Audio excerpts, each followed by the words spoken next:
All right, so welcome to What the Fox. Today we are on with Janelle Lara, and Janelle is running the part-time CEO. And welcome, Janelle. Tell us a little bit about yourself and your business. Hey, Sharon, thank you so much for having me. My name is Janelle Lara. I'm the part-time CEO, and actually this is the first time that I'm sharing this because this is going to be released in a few weeks, but I am actually now the semi-retired CEO. Starting in July, I'm going to be bringing my work week down from 3 days a week to 1 day a week.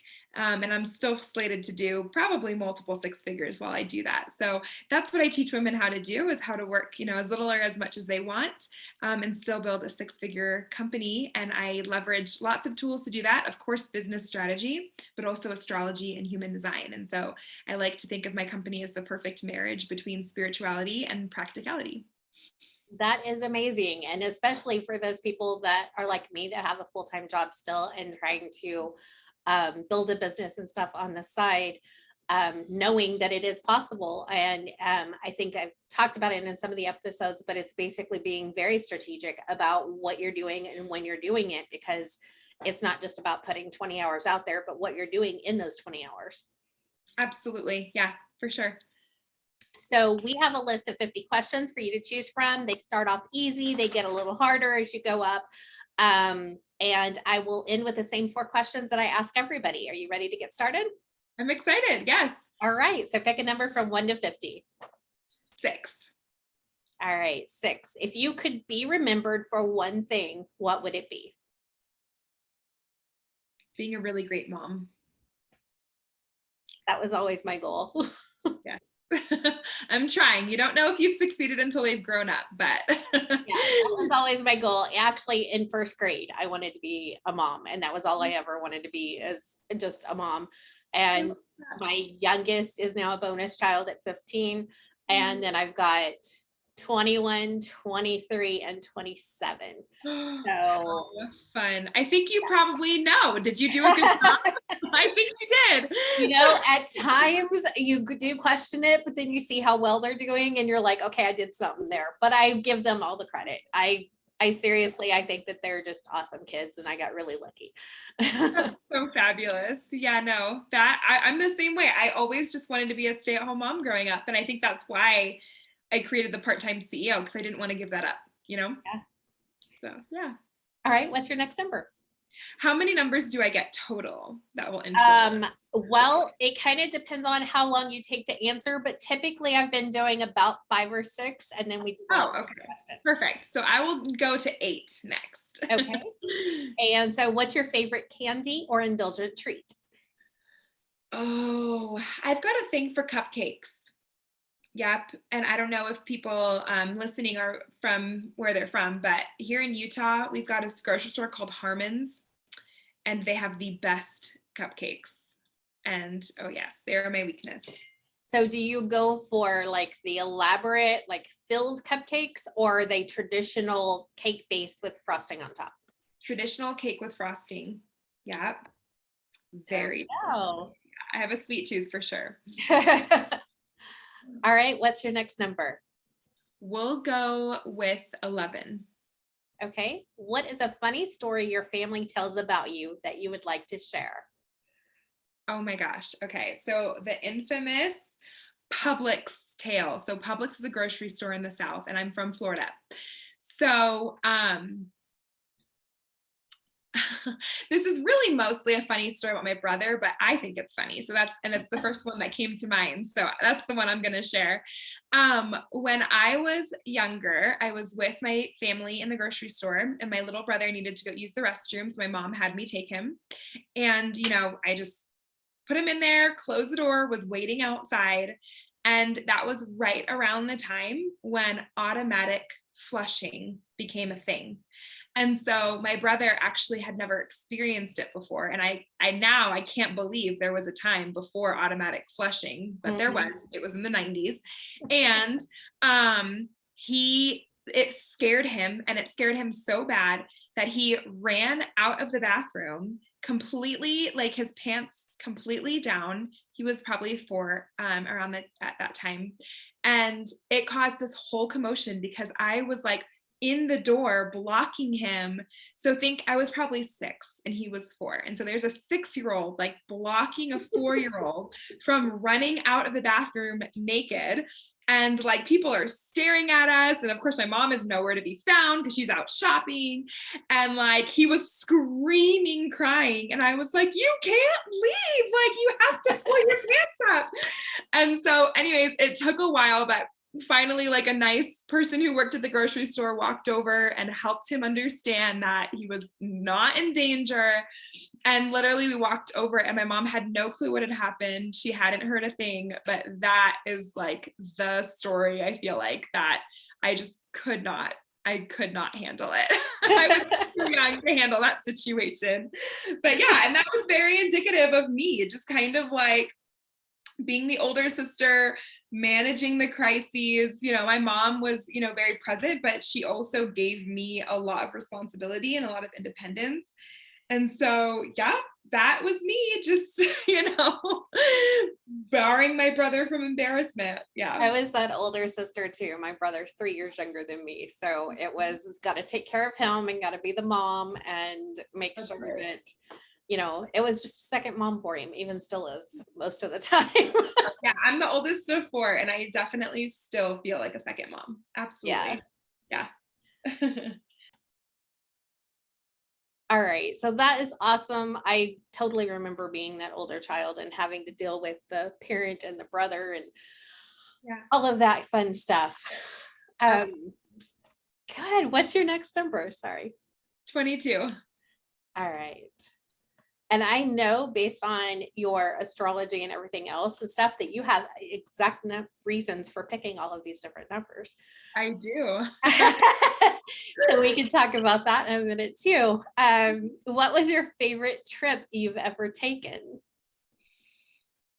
My favorite trip I've ever taken. When I was 18, I was selected for a student ambassador program. And I spent 3 weeks with other kids my age in Europe. And we went from Italy to France to England. And I stayed with a family in Florence. And I met, you know, who would become my boyfriend for a year and a half there. And it was just so much fun. That was my favorite trip ever. That sounds like an amazing trip, no matter what age you are. Exactly. I know. Yeah. It was incredible. Yeah. Awesome. All right. Where do you want to go? 33. 33. What is a common myth about your job or field of expertise?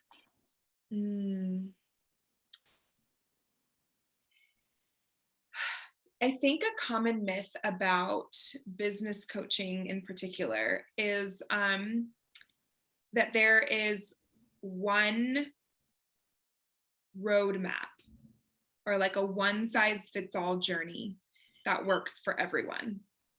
And, you know, I think a lot of business coaches do teach that way, right? Like they're just like, just do this, just do, you know, now everyone's doing TikToks. Now you have to be doing reels, or you have to be posting every day, or you have to be creating webinars or leveraging social media even, right? And that is not true. I have clients who are not on social media who have very successful 6-figure companies. And I have clients who are, and I have clients who are running Facebook ads super successfully, right? Like, I know you do that for your clients. I have clients who are not, right? Like there are so many different ways to do business. And so that's why I think it's so important to find someone who actually pulls your charts and figures out what do you need, right? Like what does your unique business need in order to be successful? And I mean, in diving a little bit deeper and stuff, I actually recently had some dreams and stuff that I started analyzing. And in those dreams, I was realizing when it all comes down to it, I want to help people.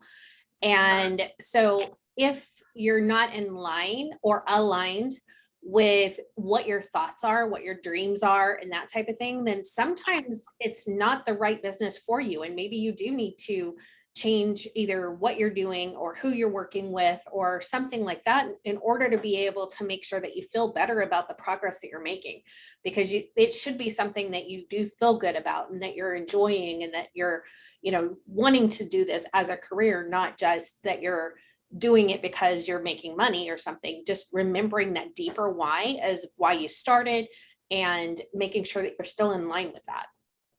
Absolutely. I mean, I find a lot of people are really excited to make it in business so that they can delegate an aspect of their business. And typically they want to delegate their marketing. And I think that it's really important for people to realize, like, you have to, and I'm sure you would agree with this since you run ads, like someone has to have a pretty clear brand voice before you can successfully run ads for them, right? And so it's like, you need to, like, it should be fun. Like, you should enjoy marketing what it is that you do for people, right? And if you don't, that means you're probably doing it wrong and there's a better way. And so yeah, that's the biggest thing that I like to say, and that I also see in the marketplace is they're like, well, my coach made me do Instagram and I just hate it. It feels like nails on a chalkboard. And I'm like, why are you there? Right? Like, and so yeah, that's what I would say. Yeah, definitely the organic marketing has to be there before you actually run ads. You want to make sure that that you have that your words actually mean something to somebody else before you're actually going to pay to have your words go out there. And so you want to make sure that that's in place. And I've seen so much of a change in social media in general, that like when I was on Instagram, 2 years ago, it was all about, post after post after post, but they were all images. Now there's carousels and there's stories and there's video after video. And like, it's a completely different format than what it was 2 years ago. And so if you even started on one and you're not enjoying it anymore, then maybe it is time for that change. Maybe it's time to get off of where you were and move to a different format that maybe you're a little more comfortable with. Or maybe you change completely and you're not on social media and you actually reach out to brick and mortars and, do email collections and things like that. And so there's always a different way to doing things. There's not a one size fits all. Totally. Yeah, I couldn't agree more. All right, what number? Let's see. What was the last one that I said? I believe, I don't know until we get there.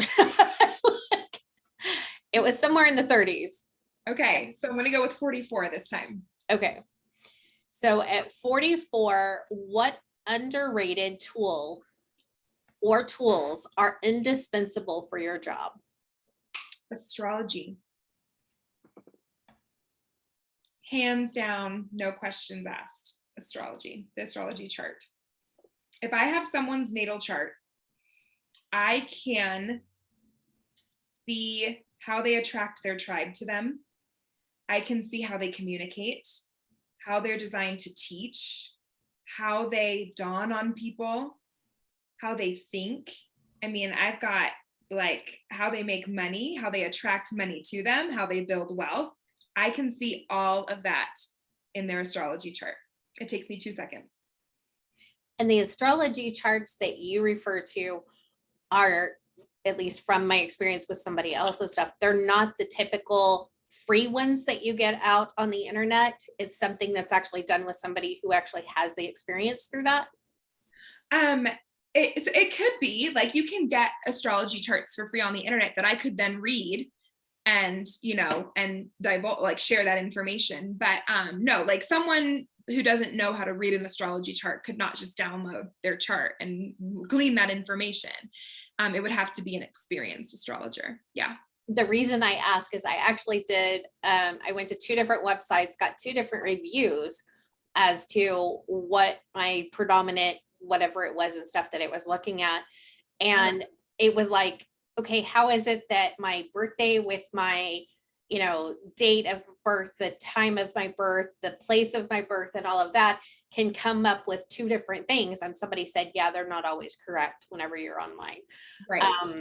And so it's like trying to sit there and see, okay, if you're going to look at this and you're trying to look for yourself, there's just a lot that goes into it besides just looking for yourself. Totally. Well, and I just recommend that because the The translator is always going to have their own like jargon, if that makes sense, right? So if we're thinking of it like a language, right? Like I'm going to come into, a reading with the Janelle accent, right? And I'm going to accent the information through my filter and through my perspective, right? And so what I always, encourage people to do is actually to learn astrology for themselves, because you are the best reader of your natal chart.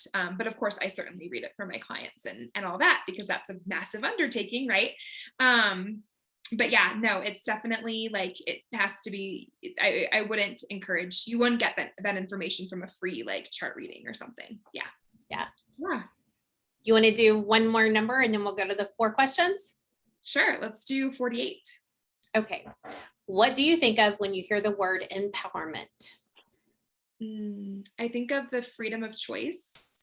And so for me, empowerment means like the freedom to make our own choices, the freedom to start a business, right? The freedom to choose our schedule, the freedom to decide what's best for our family, whether that's, 2 working parents, 2 stay-at-home parents, 1 working, 1 staying at home, right? Or vice versa, right? Like choosing what's best for our kids, financial freedom, right? The freedom of choice, right? And I think entrepreneurship is so beautiful in that it gives us so much of that freedom, not only the financial freedom, but also the freedom to choose our lifestyle. And so, yeah, that's what empowerment means to me. Definitely that flexibility of being able to, like you said, choose. Yeah, to choose. Yep, exactly. So what are 3 other podcasts or movies or books that you would recommend to my audience and why? Oh, gorgeous. Let's see. I really like Danica Patrick's podcast, Pretty Intense. Let's see. I don't really watch movies, but I do love the Think and Grow Rich movie. That one was very good and very inspirational for me. Okay, so I did a podcast, I did a movie. Now I need to do a book. What book do I recommend?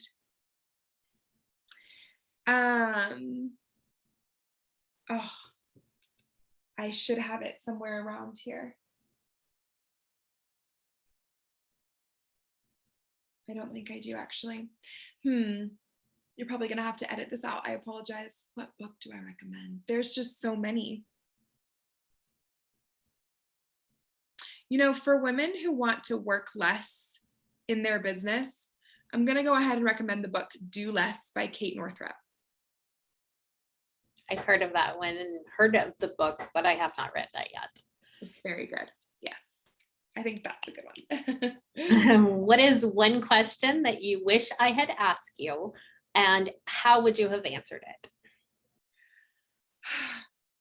I think that there are probably a lot of people who are listening who, this is a business podcast. Like, why are we talking about astrology, right? And kind of expecting more of that strategic bend, or maybe there are people listening who are like, but I was raised Christian and this feels uncomfortable or what have you, right? And I think I would just love to speak to that person, as a conservative Catholic who also practices astrology and human design. And I would just love to share that, regardless of your background, if you believe in any higher, divine entity, that the divine has just has been so generous with us in leaving so many clues and so many like roadmaps for our lives, and so many tools that we can use to improve ourselves and improve our lives, and to really be open to what could be available for you. There really is. I mean, like, a lot of people sit there and say, I just wish that I had a sign. There are signs everywhere. You just have to open your mind to being able to see those signs and be able to follow them and take action upon them. Because just knowing that they're there doesn't actually get you any further, but taking action on those signs that you do see. Totally. Yeah, for sure. What is one thing that you only tell your paid clients that you can share with us today? One thing that I only tell my paid clients.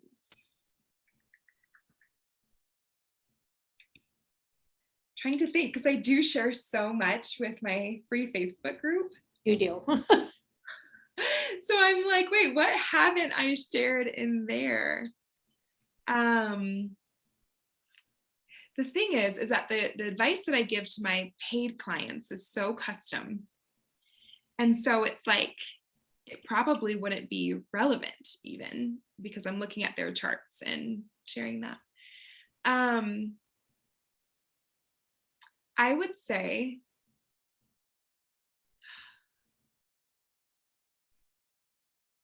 if you want to, I probably have shared this for free somewhere, but I can't remember when. So I'm going to go ahead and share it with you guys. If you want to know how you're supposed to work, look at your human design type. So you can go to like Jovian Archive and pull up your human design chart and look at the sacral chakra. If it's defined, you are able to maintain a more consistent work schedule.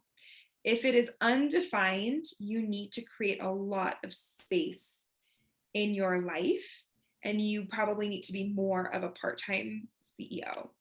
And so that is what I would say. Like, if you have the wherewithal to kind of know your way around the chakras and the human design charts, that will tell you how you're designed to work and how you're designed to use your energy, and how you can create a schedule that would suit your unique energy is through your human design chart.